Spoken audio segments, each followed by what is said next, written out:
Dr. Ghatan, tell us what one should do if one burns himself, puts the hand on the hot stove or whatever it may be.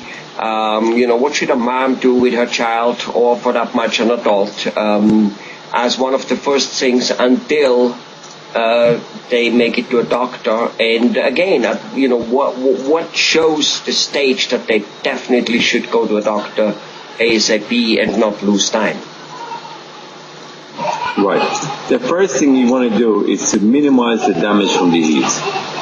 And that you accomplish by using cool compressor. You can put ice in a bag and apply to the area of the burn, put it on and off, and that would prevent the heat from going deeper under the skin and causing more damage. That's the most important thing. Just put it on the cold water is okay, but it's not enough. Most people don't notice. Ice, cool it the best way you can, so that you don't allow the heat to go down deeper under the skin. I see. So what you're saying is that once you take the hand off the stove, the whole hand is hot and it basically keeps cooking almost, like an egg. Just because you take it out, if you don't put it under cold water right away, the egg actually will continue to keep cooking. Is that what you're saying? What's happening here? Basically, yes. Okay. So that's why the first few minutes are so crucial to don't allow the heat to get deeper under the skin. Okay.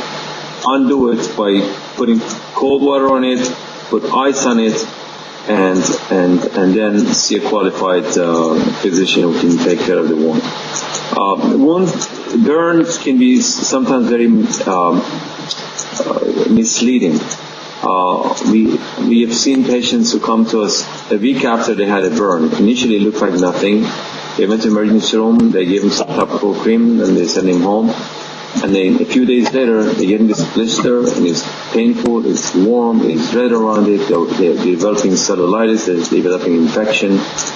So, especially some parts of the body are more risky than other parts. For example, fingers, toes, foot, hand, and the face, around the eye, around the mouth. Those are areas, or the genitalia, or more sensitive areas. You have to be very careful. The skin is more delicate. You have to make sure that you cover all angles, prevent infection, prevent progression of burn, blister formation. If the blister forms, I have them come in usually, and I unroof the blister. I clean it, and we apply topical cream to help soothe the skin. And if it's very extensive burn, we encourage them to drink more fluid, because there's a lot of fluid loss.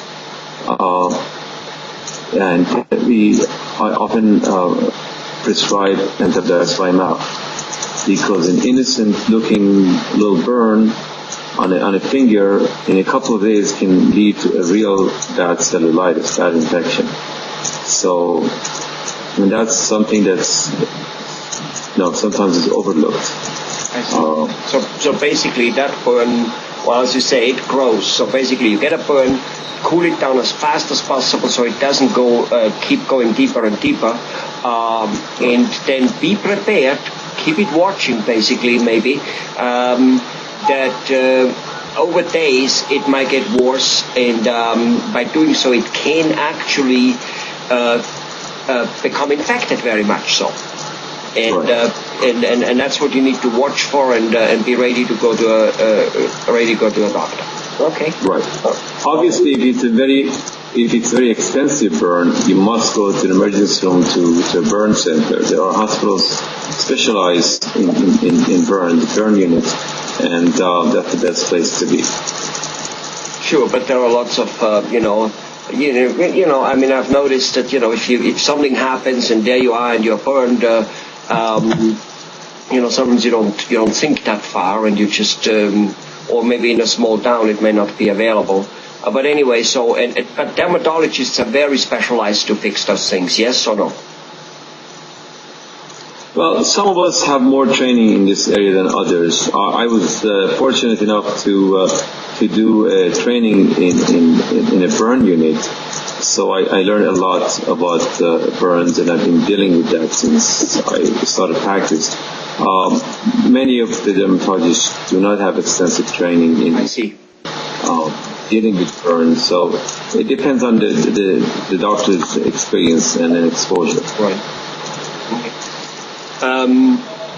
What about sunburn? Same type of phenomena? I mean, it obviously doesn't come fast, so let's just say a person falls asleep on the beach, wakes up and starts realizing the skin is all tight and all thing. And again, from experience, I know that it kind of keeps coming over the next few hours. You start shivering, getting fever. What's the first thing a person should do there? Well, again, you're going to cool the skin. You can put cold compressor on. For sunburn, sometimes they give pain medication to help the pain. Non-steroidal anti-inflammatories, oftentimes, that are helpful. Sometimes they come to the office and I would prescribe a topical steroid for them to help it. And if it's any suggestion of a possibility of imminent infection, then I would give them antibiotics by mouth. All right. Keep it cool. Right. Makes sense. You got it too hot, even it out. Get it cool. Thank you very much, Dr. Ghatan.